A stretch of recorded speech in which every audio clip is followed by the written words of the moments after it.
بسم الله الرحمن الرحيم. الحمد لله الذي أنزل على عبده الكتاب ولم يجعل له عوجا قيما لينذر بأسا شديدا من لدنه ويبشر المؤمنين. أعوذ بالله من الشيطان الرجيم. بسم الله الرحمن الرحيم. الحمد لله رب العالمين. الحمد لله الذي بنعمته تتم الصالحات.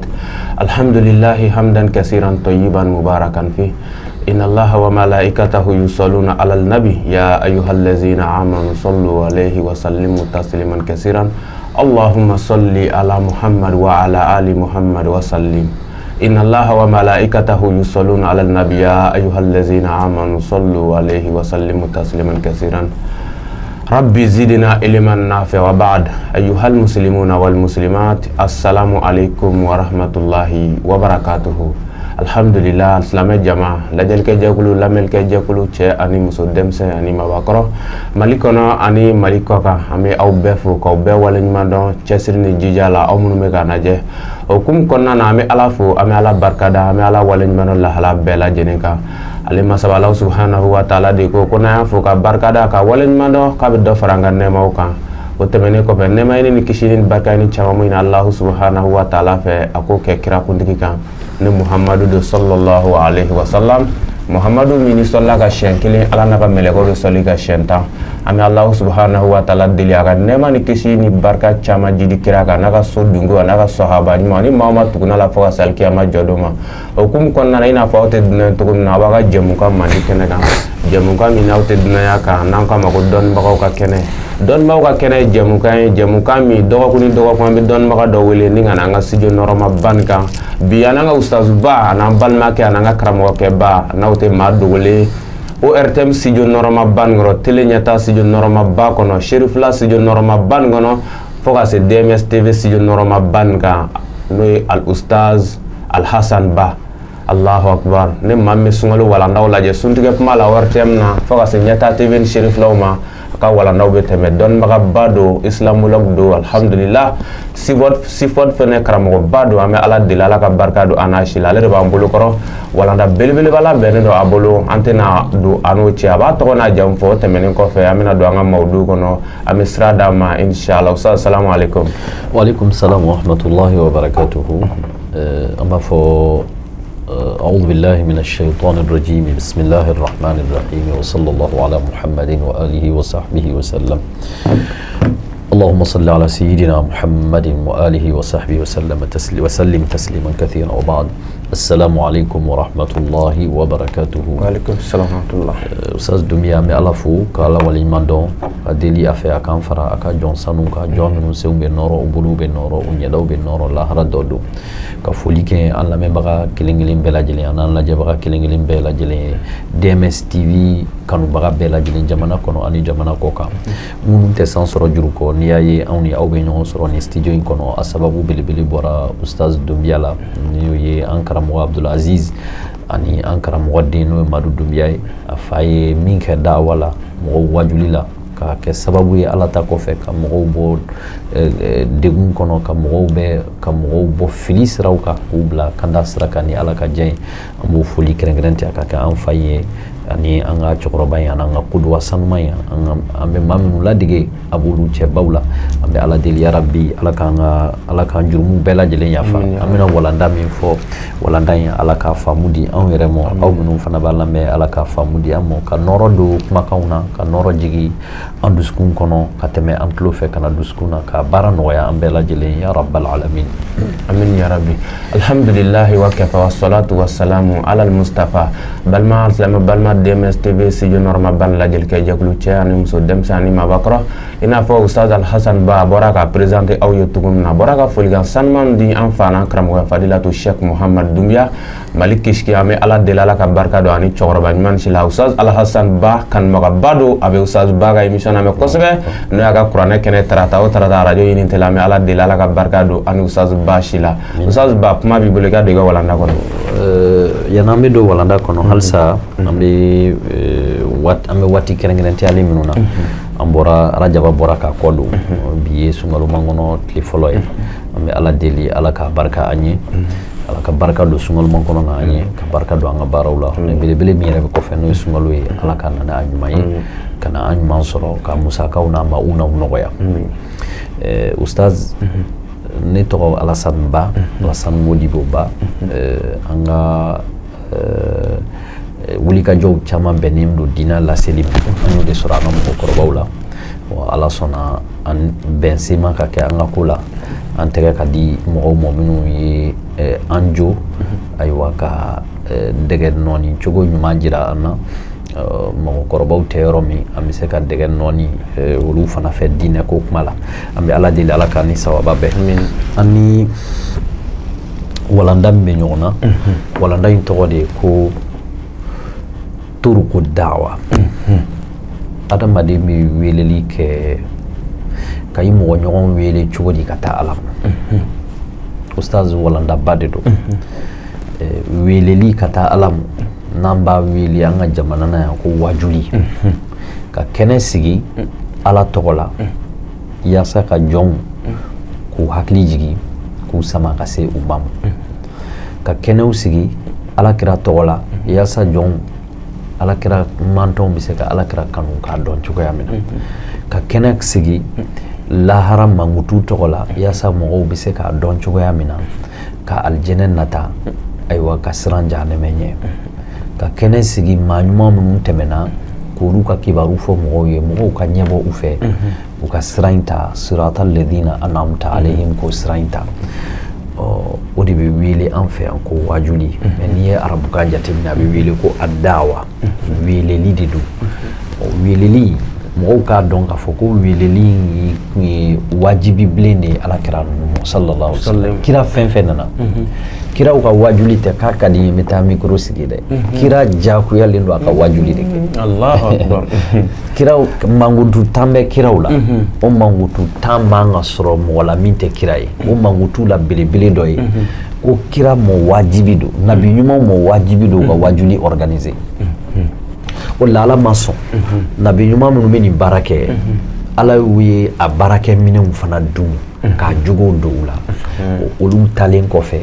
mo min mina ni barake nabi nyuma cienta bagaw de kan ake ula ala yɛrɛ kumana wajuli cogoya kan kuranɛ kɔnɔ suratu nahl kabako do dɛ ustaz Dumbiya suratu nahl le diden ko fɔ sura de maa min bɛ diden dɔn i b'a dɔn ko diden a bɛ sɛgɛn ka baara dɔ de kɛ wa o baara kɔnɔ kabako do dɛ u ko diden jiri ka dɔgɔ diden tɛ taa sigi min na ka kasa ta ka couleur ta ka sɔrɔ ka taa fara ɲɔgɔn kan ka taa bila di la ni anw bɛ taa ŋunu do u la ka di sama ka bɔ a la a bɛ sɛgɛn yɔrɔ tɛ yɔrɔ la k'a tɛ munumunu yɔrɔ min a bɛ munumunu jiri nation bɛɛ lajɛlen sanfɛ fleur nation bɛɛ lajɛlen sanfɛ ka se ka baara in kɛ wa ale ka o baara tuma dɔ la Ustaz Dumbiya ale ka o baara ne ma da la ni diden yɛrɛ bɛ di ja dɔn anw de bɛ di ja dɔn o fo wajulikɛla k'a dɔn k'i bɛ baara min na e yɛrɛ t'a ja samabaga ye dɛ i kɔ mɔgɔw de bɛ n'a di sɔrɔ ni wajulikɛla donna wajuli kɔnɔ ten ni laselikɛla donna laseli kɔnɔ ten i bɛ faamuya caman sɔrɔ ala b'a fɔ diden ka sura de kɔnɔ ka ala kira k'a fɔ a ɲɛna wajuli min n'i bɛ k'a kɛ nabi ɲuman mission min n'i bɛ k'a kɛ nin a réglementelen don dɛ a tɛ kun fɛ dɛ Allahu akbar ka kɛnɛ sigi tɛ a ye na aw ma mamadu ye wa ka fɛnw kɛ o fɛn tɛ dɛ a sigilen don sigi cogo dɔ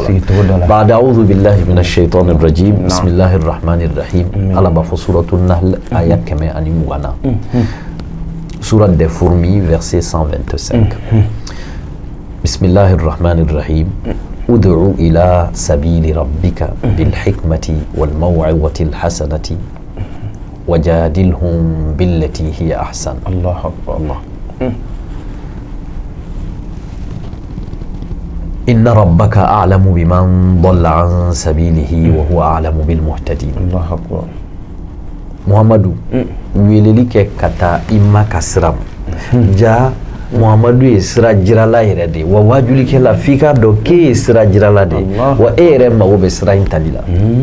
kuma in fɔcogo Ala ka kuma de ye kuma dafalen ud'u ila sabili rabbika bil hikmati wal maw'izati al hasana weleli kɛ ka taa i ma ka sira o kɔrɔ ye ko welelikɛla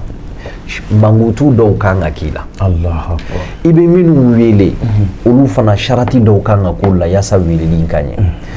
weleli yɛrɛ kɛcogo pédagogie min bɛ kɛ weleli la n'o ye wajuli ye o fana b'a dama o fana bɔlen don ɲɔgɔn na Allahu akbar bil hikmati wal maw'izati al hasana k'i k'a kɛ ni kodɔn ye i k'a kɛ ni wajuli ɲuman ye i ka mɔgɔw wajuli ɲuman na y'a ye Ala ye hasana fara maw'iza kan o kɔrɔ de ko wajuli juguman fana bɛ sɔrɔ wajuli bɛ sɔrɔ minnu tɛ sira kɔnɔ wajuli bɛ sɔrɔ minnu bɛ ŋaɲa kɔnɔ wajuli bɛ sɔrɔ peut-être ni dɔngɔ bɛ minnu kɔnɔ Ala man di sira mɔ ya rabbal alamin wal maw'izati al hasanati wajadilhum billati hiya ahsan k'i ka magan kafiru ninnu ani maa minnu bɛ k'i lamɛn k'i ka i bɛ kuma ta n'u ye tacogo min na k'a kɛ ni de la belle manière la manière la plus excellente min ni a ka ɲi u ka jogo ɲumanw y'i la u ka n'i ye prépara mɔgɔ ye u k'a dɔn n'u jamana e tɛ jama e b'i kanda n'u ye kuma dɔ fili ka na i b'a kunbɛ cogo min na ka min d'a kan u ka kɛ dacogo ɲuman ye Allahu akbar o de la an bɛ taa directement alakira bɛ hadithu dɔ fɔ sallallahu alaihi wa sallam alakira ka kumakan dɔ bɛ yen min n'i b'a sɔrɔ Sheikhani fɛ yen nɔ k'a fɔ a ye Aliyu ladi Aliyu bɛ taa don min radiyallahu ta'ala anhu karramallahu wajha alayhi salam don min a bɛ taa mɔgɔw lakandali la Yemen a ko a ma ko ya Ali li an yahdiya Allahu bika rajulan Ali ni Ala ye maa kelen kanda e sababu la khairul laka min humuri na'am ko ka o hɛrɛ ka bon i ma ka tɛmɛ ɲaamɛ bilenni min n'a kun cɛ ka ɲi kosɛbɛ ka tɛmɛ ɲaamɛ bɛɛ kan o don ko ɲaamɛ kelen sɔrɔli arabukɛ bolo arabu jamana na a bɛ ko V8 bi Allahu akbar ko Ala ka cɛ kelen kanda e bolo k'a ka fisa n'o ye wa mɔgɔ i mana Ala ka kumakan lase mɔgɔ o mɔgɔ ma n'a donna a tigi tulo la n'a ye baara kɛ n'a ye ko e bɛ baraji sɔrɔ a la fo ka t'o tigi sa fo ka taa e yɛrɛ fatu i b'a baraji sɔrɔ wa n'i fatulen kɔfɛ tant que baara in bɛ ka kɛ i b'a baraji sɔrɔ donc yaasa ka émission organiser fɛnba saba de b'an bolo fɛnba saba a belebele ye jumɛn ye maa min yɛrɛ bɛ wajuli kɛ wajulikɛla ye jɔn ye voilà Ustaz Abdulaziz barokɛla ka ca wajulikɛla man ca Allahu akbar Ustaz Abdulaziz mangancila ka ca wajulikɛla man ca Allahu akbar Ustaz Abdulaziz ka i dimi bɔ mɔgɔw la kɛnɛ kan o maa ka ca wajulikɛla man ca ko dɔ kurulen bɛ n bolo n b'a fɛ ka na wɔgɔ jama ye ka a anbale ni Ala tɔgɔ ye ani Ala kira tɔgɔ ye o jama de ka ca wajulikɛla man ca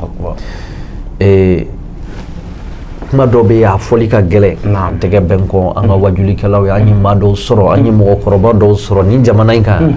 olu y'a kɛ ka ɲɛ dɛ an bɛ Ala deli Ala k'an bɛɛ bila u ka sira kan o dɔ ye Madubiya ye dugu misɛnnin ka dɔgɔ yan ni cɛkɔrɔba in n'a ka darura ma don dugu min na a b'a lakalaya a taara dugu dɔw la kuma dɔ la hali seli tɛ k'a kɔnɔ hali laseli espace problème don dugutigiw y'u gɛn dugu dɔw la olu shuro u la dugu dɔw la maalankolon bilala u la dugu dɔw la o bɛɛ kɛra kira la sallallahu alaihi wasallam donc fɛlɛbɔla ka ca adamaden fɛlɛbɔla o ka ca nka wajulikɛla man ca Allahu akbar ka bana min ye adamadenw ni ɲɔgɔn cɛ ka dɔw fɛlɛbɔ ka dɔn nin ye maa fɛgɛma ye ni n tora Ala ko kɛrɛfɛ ni n tora ka n yɛrɛ ka business da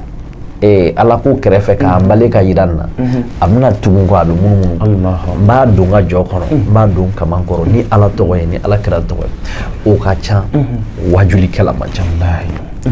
o la Ala k'an fara wajulikɛla ɲɔgɔn kan mun yɛrɛ de la Abdulaziz an ye nin walanda in ta ne ni e ka baro kɔnɔ an y'a ye ko gɛlɛyaw caman de bɛ an y'a ye bi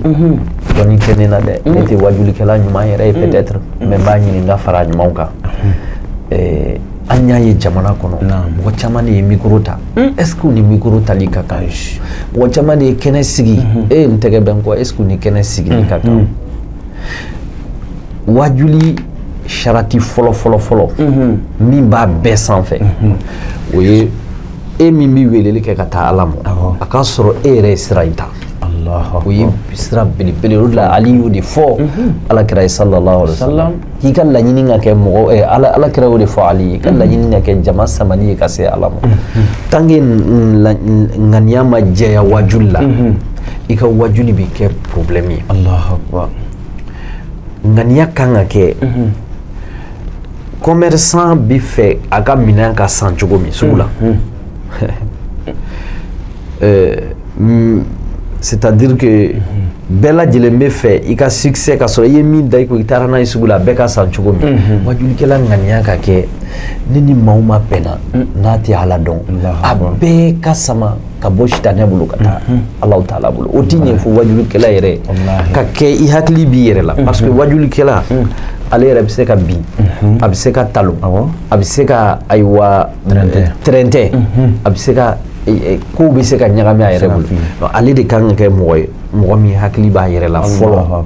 janton yɛrɛ la o kɔrɔtogo ka ɲi a ka sɔrɔ a ka janton yɛrɛ la a ka armew dafalen don f'a ka dɔn ale de ye sɔrɔsi fɔlɔ ye wajulikɛla man ka kɛ i bɛ mɔgɔw wele ka taa Ala ma ka dusu olu fɛ k'a kɛ i n'a fɔ olu de kan ka sira ta mais e yɛrɛ man ka ta an bɛ wajulikɛla ɲuman minnu dɔn olu b'a daminɛ u yɛrɛ de la ka sɔrɔ k'a jira mɔgɔw la an bɛɛ de ka kan nin sira in na nka Ala y'a latigɛ anw ka sira in mankutu dɔn ka tɛmɛ aw kan an b'a mankutu fɔ aw ye an bɛɛ ka taa convoyeur kan k'o de dɔn u bɛ mobili kɔnɔ a kan ka dɔn voyage la ni ko ye mobili sɔrɔ a y'u bɛɛ sɔrɔ n'u ɲuman sera jɔn ka tɔgɔ diya b'a la ale yɛrɛ donc wajulikɛla kan ka dɔn k'ale ye nabi ɲumanw ka paranti de ye mobili kɔnɔ mobili min n'a bɛ wuli ka bɔ lahara diɲɛ dugu a kan ka taa se lahara dugu wa n'i ye paranti ye i b'i chauffeur de lajɛ chauffeur y'a kɛ kɛcogo min i b'i jija o la wa fo parantikɛ k'a dɔn k'ale ni client minnu bɛ mobili kɔnɔ voyage seko ɲuman da ka di u bɛɛ la n'u ɲuman sera a tɔgɔ diya b'ale la mais ni u balana sira la u ye gɛlɛya sɔrɔ a gɛlɛya dɔ bɛ ale la de a belebele bɛ ale la fo o yɔrɔ ka dɔn wajulikɛla k'a yɛrɛ ye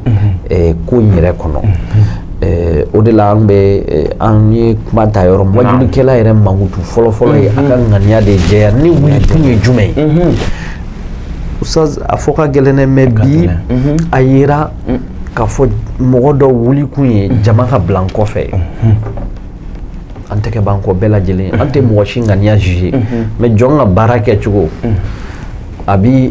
kuma dɔ la ŋaniya ko fɔ parce que ŋaniya ni baara kɛnɛma baara olu bɛ ɲɔgɔn ko fɔ ka ca la Ala fɛ kosɛbɛ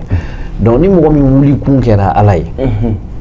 ni wulikun kɛra diɲɛ peut-être Ala b'a d'i ma ni wulikun kɛra tɔgɔ sɔrɔli ye peut-être Ala b'a d'i ma ni wulikun sera nafolo sɔrɔli ye peut-être Ala b'a d'i ma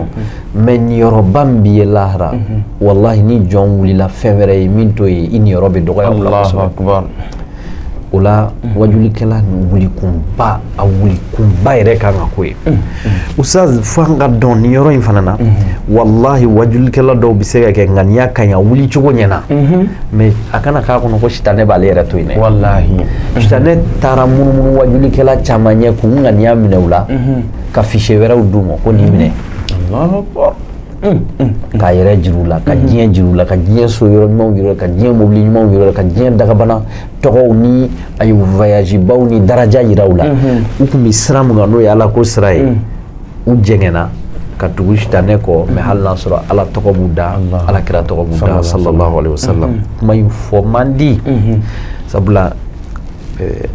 mɔgɔ yɛrɛ bɛ domaine min kɔnɔ n'i ko i bɛ autocritique k'a la tuma dɔ la a bɛ gɛlɛya kosɛbɛ mais ni anw m'a fɔ ne ma d'a la ko mɔgɔw bɛ yen a cɛ ka ɲi minnu da ka tɛmɛ anw minnu yɛrɛ b'a baara kan n bɛ Ala deli Ala k'an fara wajulikɛla ɲumanw kan wajulikɛla ka minɛn filanan min kan ka doni filanan min kan sɔrɔ wajulikɛla kun karamɔgɔ Dunbiya o kan ka kɛ dɔnni de ye dɔnni kɔni tɛmɛna mais wajulikɛla i ka doni min kan ka bonya ka tɛmɛ doni bɛɛ kan o ye dɔnni de ye kɔɲɔmuso n'a bɛ bilasira misali la a bɛ bilasira minɛnw bɛ k'a kun mais minɛn min n'a important no kɔɲɔ bɔla ka tɛmɛ minan bɛɛ kan an baw bolo dɔn dɛ tobilikɛ minan ni kɔɲɔmuso i bilasira la ni diɲɛ minan ɲuman bɛɛ mais tobilikɛ minan mana sɔrɔ a la o ye gɛlɛya ye dɛ o barama ninnu ni a assiette n'a fɛnw olu de b'i permettre ka taa tobili kɛ i cɛ ye ka kɔngɔ bɔ a la wajulikɛla fana ka tobilikɛ minɛn ye dɔnni de ye wa o minɛn belebele ye kuranɛ de ye wajulikɛla ka sɔrɔ a tɛ kuranɛ dɔn wajulikɛla ka sɔrɔ kuranɛ sura 114 nin a t'a tɛgɛyɔrɔ dɔn a la dɔnnibaga dɔw ko yɛrɛ ko a bɛ daminɛ kuranɛ durusili de la o de la an ka dɔnnibagaba bɛɛ b'a daminɛ kuranɛ durusili la k'o ban fɔlɔ i bilen ma se k'a durusi mais a k'a sɔrɔ i tɛgɛ da yɔrɔ b'a la i b'a dɔn a kalancogo ɲuman ye nin ye i b'a dɔn fili ye nin ye i b'a dɔn kuranɛ ka laɲini ye nin ye kuranɛ ka laɲini tɛ nin ye sabula bɛ k'a fɔ mɔgɔw ye diinɛ kuma bɛɛ bɛ munumunu fɛn fɔlɔ min kan o ye kuranɛ donc wajulikɛla ka minɛn fɔlɔ min kan ka sɔrɔ a bolo dɔnni la o ye kuranɛ an ka kuranɛ yɛrɛ faamu o de la pour que i ka kuranɛ faamuya minɛn 7 fana bɛ yen o de b'a to i bɛ kuranɛ faamuya o fɔlɔ ye arabukan dɔnni ye mɔgɔ man ka tulonkɛ o la yaasa i ka kuranɛ faamu k'a kɔrɔ fɔ f'i ka taa luga kalan ka arabukan kalan yaasa i ka kuranɛ faamu f'i ka hadithu kalan yaasa i ka kuranɛ faamuya f'i ka tafsiru kalan yaasa i ka kuranɛ faamuya f'i ka tarikhu kalan yaasa i ka kuranɛ faamuya f'i ka asbabu nuzulu kalan al-imamu wahidiw n'a ɲɔgɔnnaw ka tafasiru yaasa i ka kuranɛ faamu halisa f'i ka dɔn ko événement minnu nana kuranɛ kɛrɛfɛ olu dɔn k'olu cogoba n'i y'olu nari bɔ waati min a bɛ se ka fɔ i bɛ se ka kuma ni kuranɛ faamuya ye k'a di mɔgɔ wɛrɛ ma wajulikɛla ka doni sabanan ye min ye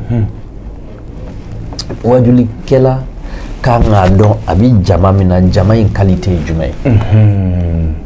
o de b'a permettre a bɛna kuma min fɔ jama ye a b'a dɔn kuma in nafa min b'a la parce que tubabu yɛrɛ bɛ a fɔ ko u b'a fɔ dalil la ko il faut pas prêcher dans le désert mɔgɔ min mana taa wajuli kɛnɛ sigi kidal ayiwa désert ba in kan maa si tɛ yɔrɔ min a mɔgɔ b'i faamu cogo di donc wajulikɛla kan k'a ka environnement dɔn ne ka environnement kɔnɔ gɛlɛya jumɛnw bɛ yen ne mago bɛ k'a daminɛ yɔrɔ jumɛn o c'est important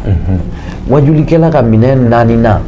o ye pédagogie de n'i ka environnement dɔn i bɛ pédagogie jumɛn utiliser pédagogie kɔrɔ de ye k'a dɔn faamuya bɛ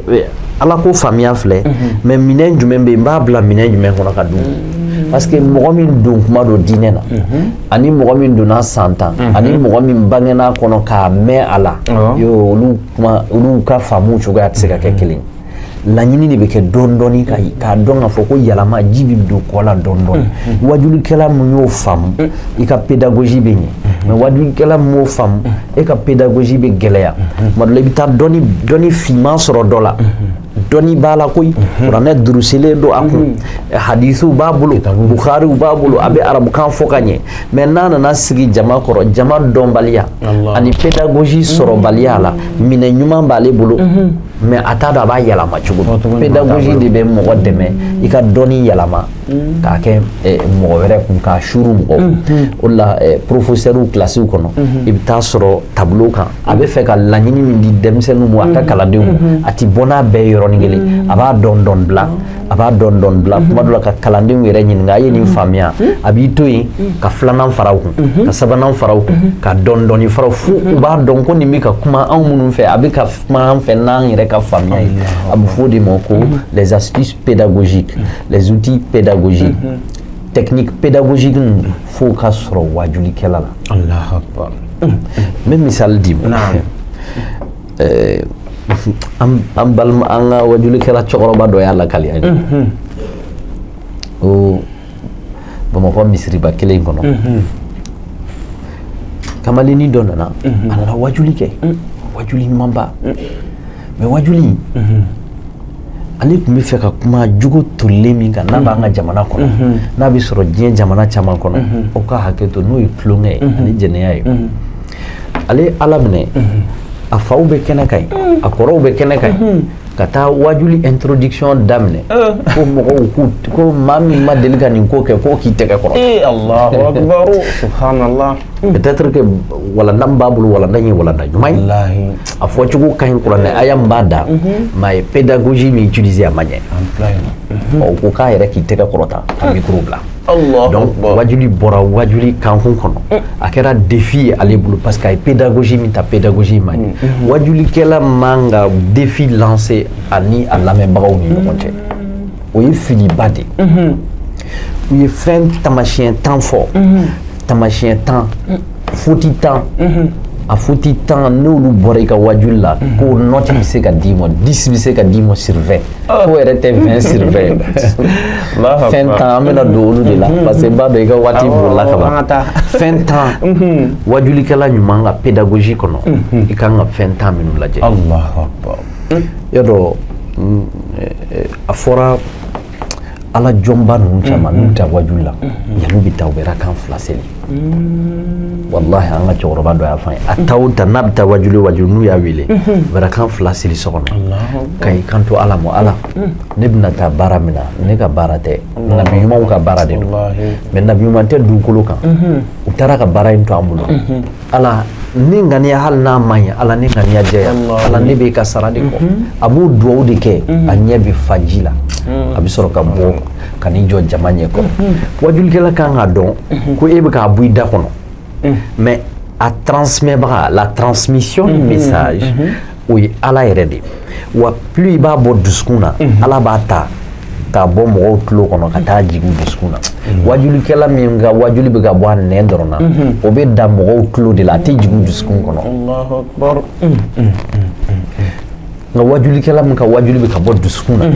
siga t'a la o bɛ taa dusukun na parce que dusukun fila de connectelen don ɲɔgɔn na a bɛ komi ni ne ye n ka zɛndɛr ka connecter e ka zɛndɛr la yɔrɔ an b'a ɲini fɔlɔ de k'a connecter an bɛ sɔrɔ ka fichier ci wajulikɛla camanba de bɛ u ma connecter u lamɛnbagaw ka zɛndɛr la olu kɔni bɛ ka fichier ci mais fichier tɛ taa a bɛ kɛ wajuli lamɛnbaga kɔnɔ k'a ye fichier sɔrɔ ka sɔrɔ a m'a sɔrɔ ala ka dɛmɛ de b'a to fichier nin wajuli kumakan sanuman bɛ jigin dusukun kɔnɔ k'a labaara farikolo la ala ka nɔgɔya bɛɛ lajɛlen donc o fɛn tan in hali ni waati ma se k'an permettre k'a bɛɛ fɔ an bɛna don a dɔw la a fɔlɔ-fɔlɔ ye jumɛn ye ko wajulikɛla wajuli daminɛ o de ye wajuli yɛrɛ fɛn bɛɛ ye mukaddima Allah introduction départ Allah introduction commencement Allahu akbar kuma daminɛ kuma ɲɛbila i bɛ wajuli daminɛ ni kumakan min ye o wajuli de b'i ka wajuli tɔ bɛɛ déterminer a b'i ja tɔ gɛlɛya wa n'a gɛlɛyara i bolo i b'a ye i ka wajuli tɔ bɛɛ kɔnɔ a bɛ tɔ bɛɛ gɛlɛya i bolo donc ale de bɛ komi départ ale de bɛ komi décollage o la dɔnnibagaw ko décollage la fo wajulikɛla ka décollage in yira ala yɛrɛ la o la wajulikɛla ɲɛnama wajulikɛla kodɔnna wajulikɛla min ni a jolen don i b'a ye daminɛ na n'a ye kuranɛ ayaw kalan a b'a yɛrɛ kalifa ala ma ka sitanɛ gɛn o kɔfɛ a b'a jira mɔgɔw la k'a fɔ baara min ne bɛ k'a kɛ nin a bɛnsema bɛ ala de ma o wajulikɛla o wajulikɛla introduction na n'i nana jira ko e ka ne anw bɛ wajuli kɛ a bɛ san 40 bɔ ayiwa donc anw ka kɛnɛ kɔni a ɲɔgɔnna tɛ bamakɔ aw ma parking ye an ye wajulikɛla ye yan minnu b'u to kɛnɛ kan k'a fɔ ko mɔgɔw k'ale ka parking lajɛ Allahu akbar subhanallah alazim k'u k'a lajɛ moto hakɛ min bɛ yen k'u k'a lajɛ mobili dagabana mobili minnu bɛ yen min ni a ɲɔgɔnna tɛ bamakɔ kɔnɔ o ye filiba de ye depuis wajuli introduction na parce que depuis wajuli introduction na ala yira mɔgɔw la ko ala de bɛ ka ne bɛn sen ma n bɛ min bɔ ala de bɛ ka n dɛmɛ a la o de la introduction standard dɔ bɛ yen a ka ca la an balima ahlu sunnaw de b'a ta mais n'i y'a yɛrɛ introduction lajɛ i b'a ye faamuyaba de b'a kɔnɔ n'i b'a kuma dɔn o de ye inna alhamdulillahi nahmaduhu wa nasta'inuhu wa nastaghfiruhu wa natubu ilayhi wa na'udhu billahi min shururi anfusina wa min sayyiati a'malina man yahdillahu fala mudilla lahu wa man yudlil fala hadiya lahu wa ashhadu an la ilaha illa Allah wahdahu la sharika lahu ala kira yɛrɛ ka khutbaw kun bɛ daminɛ ni a ye sunna khutba don mais ni mɔgɔ min kɔrɔ dɔn hali n'i y'a ta k'a yɛlɛma bamanankan na i ka wajuli bɛ fanga sɔrɔ daminɛ na inna alhamdulillah tanu bɛɛ bɛ ala ye inna alhamdulillah am tanu bela jelembe ala am bi deme ni ali ala def wa nastaghfiruhu am yafa dili ali ala def wa na'udhu billahi min shururi anfusina amba dili ala fe ni wajuli kela ani aw minum be kan lame amba dili ala fe ala kan ci an yere toro mo parce que toro de bana o toro de be ka an code do amplo la nante ka wajulu me o toro de be ka zonda duskuna nante ka ala ka kuma kan fam donc wajuli kala kan introduction standard ni be sala ibada am jaku ya teika beke arabukana hali bise kan traduit bamananga yela ka fo ika bamananga na we flakana baraka kana kado kana ka ni nye black kanya e abuko be na fo ni ka so krafe mne kanya onna wajuli kala be soro 600 introduction ko fe ka jira mo la be fe ka kuma fe mi kan anga bi wajuli abena sigi ni kan akakan wajuli kala yani be walanda sigi iye bi bra maminge ga nyenyini obi wajuli kala chaman soro kata réseaux sociaux daile ka laje karsa Brazil ningera fen ta do abe chugum kana ka wajuli la ka singa Afrika do ni oke mo do bi ki la me munu ba don ka teme eka mo do bi ki la me journaliste do docteur on fait un bolo ebe o foti mi reke depuis ka wajuli damne na dono obe singi ka wajuli black refe utiga hada made affilié tuni abi ira ka foko jaye ma préparer donc wajuli kala magube bi ta kuma femi ka ba préparer hadi duskuna ba préparer pour ka hajigi mo duskuna donc wajuli préparer le wafoko cedo be ko al-Hasan al-Basri al-Hasan al-Basri haditha donado tabi nyumando Bukhari reka cedeno o donala una nani na fe o jon mine chuku kunga jugu abe dugu mina Baghdad jon mine chuku kunga jugu ko sobe jon fotle kuno ba fe ale reka kuma o de kan mo ka hine u ka jonna mo ka jon labla ka fere ya kuye ka fere kuye u ka lafiya u ya fa e domi kai kalo kele nyonge amasonga wala daita Allahu akbar tora bi yala sugula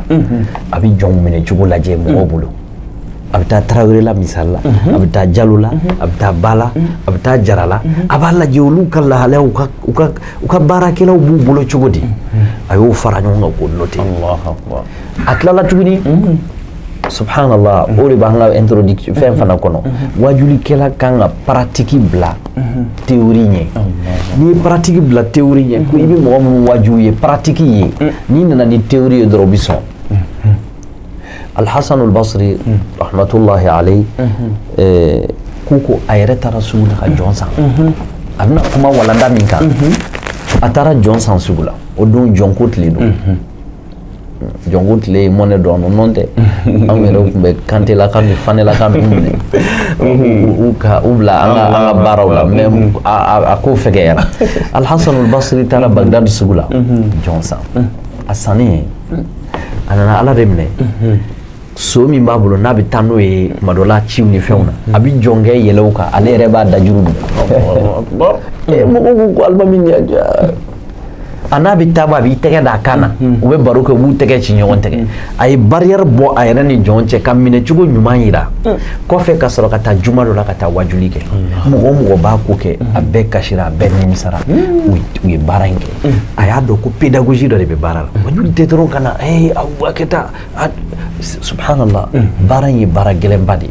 baranye ani min soro ngam ko korobawla baragelen badi be ala deli ala kanu amin ya rabbi asabana mi rapidement fentaina wajuli kela minga wajuli kono iba damne na katabla fa labana kuma demi mi chaya kono katema kuma dembe no e ne wajuli kela mbeto ka tege da disika ne ana oni no wajuli noti tabagaw be zoro di mo depuis sifru ni damne Bamako ni kenen sigili damne ni di nga dembaya ni karsa ni di ni muso iti maluya alamo ka maluya kiramo kira manin ke sallallahu alaihi wasallam tiɲɛ don hadamaden de bɛ se ka dimi mɔnɛw bɛ se ka don i la mais k'i k'i jija o mɔnɛw hali n'i ma ɲɛ k'i b'a bɔ a bɔ minɛn wɛrɛ kɔnɔ ka sɔrɔ wajuli minɛn tɛ wajuli minɛn tɛ e ta ye an ka mɔgɔkɔrɔbaw ta tɛ ala ta de don a y'a di kiraw ma kiraw ka baara kun don kiraw taara ka anw kɛ u ka missionnaire ye kɔfɛ donc n'i y'o minɛn ta k'a yɛlɛma ka kɛ i yɛrɛ ka ci lase yɔrɔ ye ka kɛ i yɛrɛ mɔnɛ bɔ yɔrɔ ye wallahi kiraw bɛ tigɛ la Allahu Akbar. donc ni yɔrɔ ye yɔrɔ belebele de mɔgɔw kan ka mun faamuya kosɛbɛ a naaninan o ye min ye wajulikɛla k'a kan ka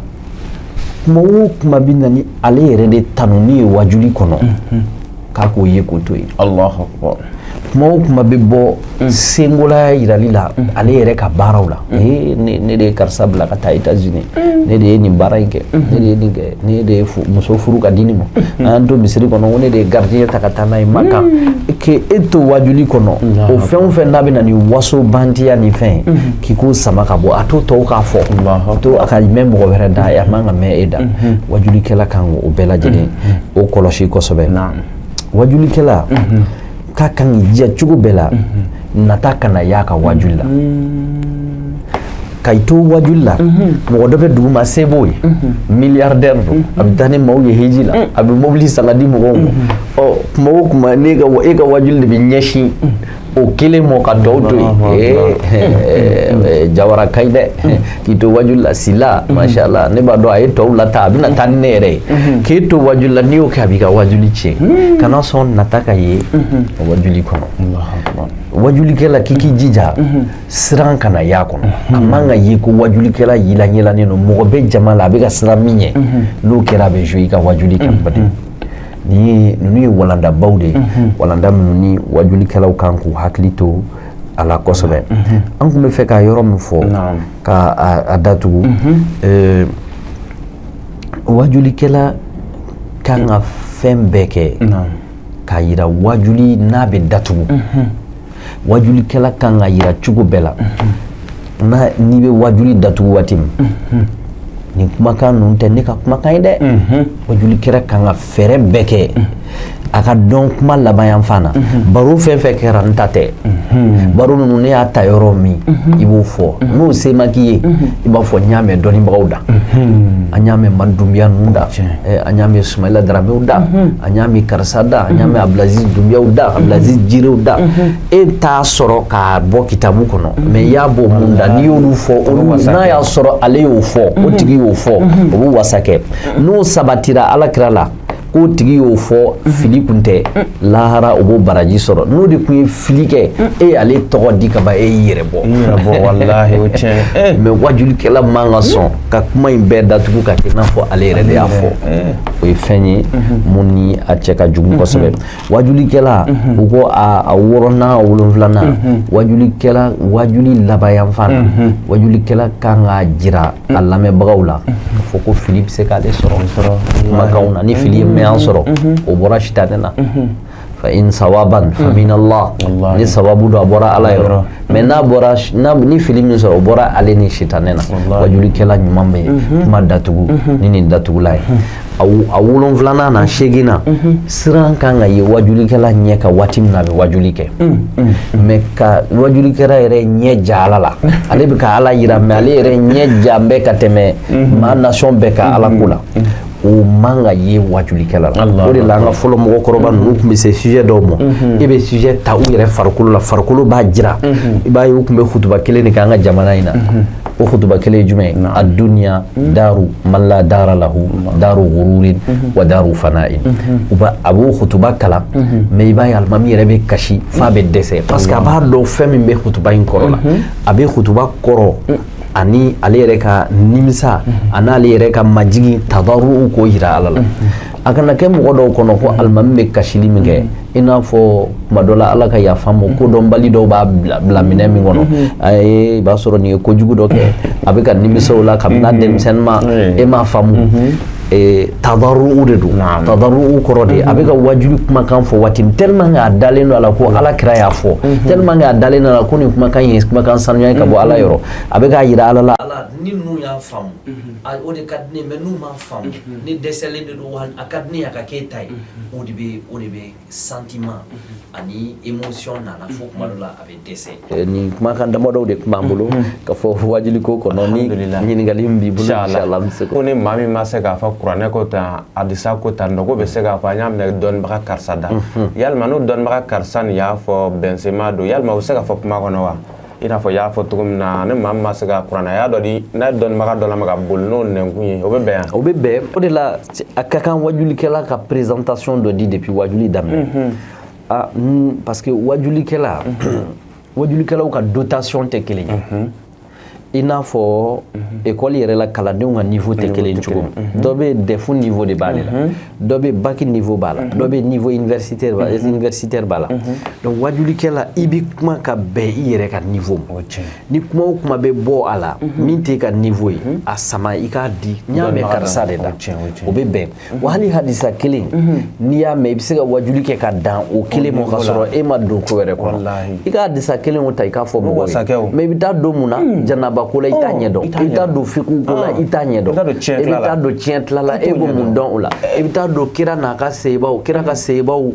tariku kɔnɔ olu dɔw fɔra ɲɔgɔn kɔ cogoya min na n'u tilala ka ɲɔgɔn e m'o ɲɛ dɔn i m'a kalan i m'a sɛgɛsɛgɛ pourquoi i bɛ t'i da don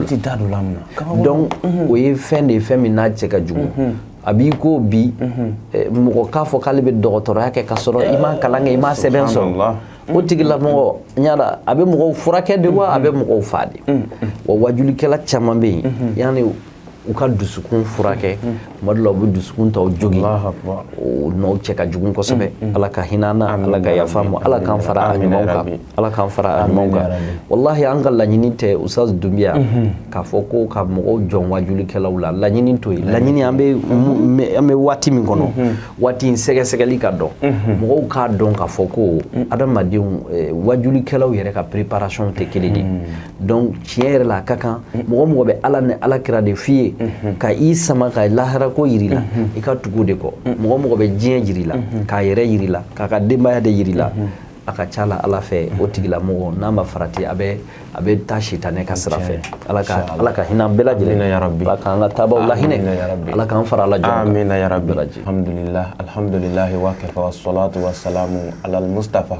an balima alisilamɛ balima DMS TV lajɛlikɛ jɛkulu cɛ ani muso denmisɛnnin ani mabakɔrɔ an b'aw bɛɛ fɔ an b'aw bɛɛ lajɛlen waleɲuman dɔn Mali kɔnɔ ani Mali kɔ kan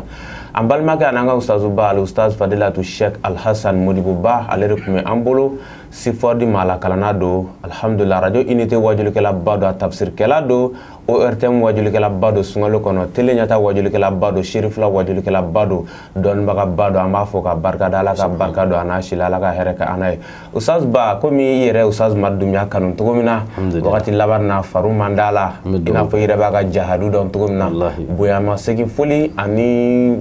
folikan ani dugawu donkan jumɛn bɛ ka ɲɛsin Madu Dunbiya ma alhamdulillah ye min fɔ ne tɛ dɔnnibaga ye an kɔni ye a bɛ dɔnnibagaw kanubagaw de y'an ye n'an ye min fɔ ni sababa sɔrɔla la o bɔra Alahu Taala yɔrɔ fili mana sɔrɔ a la fili tɛ ban ko la ala k'an ka filiw yafa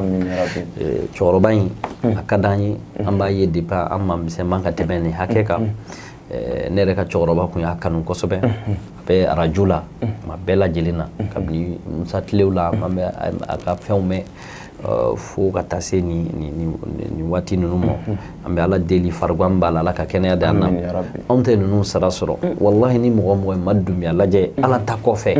i b'a dɔn k'a fɔ ninnu ma wuli fɛn ɲini kama ninnu wulila de k'u bɛ mɔgɔw ayiwa u dɛmɛ a b'a fɔ ka dan a ka se yɔrɔ la a tɛ tɛmɛ a bɛ mɔgɔw waju fo ka dɔn wajuli type damadɔ bɛ yen Madu Dunbiya bɛ se ka ta ka don o type kɔnɔ wajulikɛla dɔ bɛ yen ale bɛ mɔgɔw nɛgɛn ka ala ko ɲɛf'u ye wajulikɛla dɔ bɛ yen ale b'an ka sigi cogoya de fɔ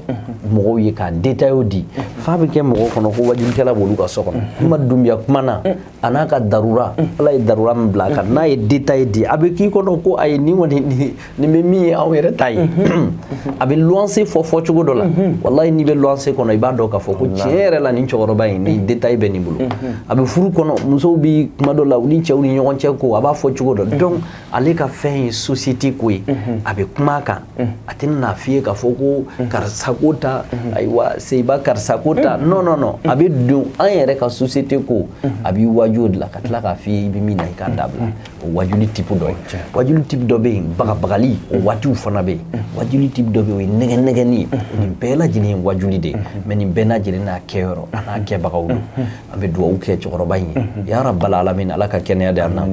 ala ma tura jamana inga choro bayi na nyogo na wula ko don ko sobe ku mérité wallahi madumbiya naka kan hakilla jamana e médaille damo ani médaille ko laban yere de kaka abla nui baramike dine kono abara fanga ka bo ko sobe ame profiter ka nga dine ministre fana fo no ambal make docteur Muhammad Marko yere la anya ye visite la madumbiya fe ni sojara anya ye avec ka gere nani contact mani madumbiya che o yanni soja ko sobe nale yo ko te balana yere wajuli kala ay wajuli kala wa bi wajuli ko nyedon wa dine kala ka dine nyedon abora wajuli kala